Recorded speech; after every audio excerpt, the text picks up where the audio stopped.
Kevin, what are some of the strategies that you have adopted? Like, I know we've talked a lot about a healthy work environment, toxic work environment. What are some of the strategies that you have adopted in your own day-to-day routine to help build those teams? Because I know you're a team builder.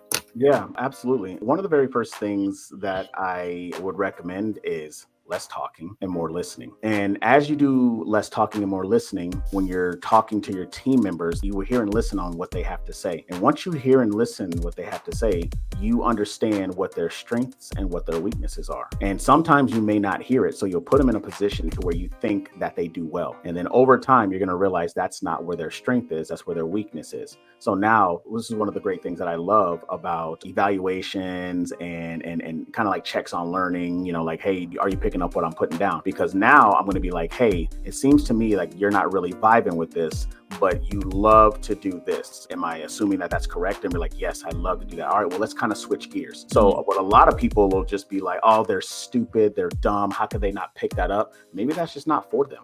I've been fortunate and unfortunate to be put in positions to where I know where I can thrive. And then people would totally put me in something opposite to fit their gain for themselves because of whatever their mission entailed. Now, a good leader would see where their faults are and then where they do well at, and then put them in the position where they do well at, because you're going to have a happy person, you're going to have great productivity, and then you're going to have a great outcome all around. So everybody's going to be happy. Me as the leader is going to be happy. You as the team member is going to be happy because you're firing on all cylinders and doing the things that you like, which will increase productivity throughout whatever your company, wherever your unit that you're in, anything like that.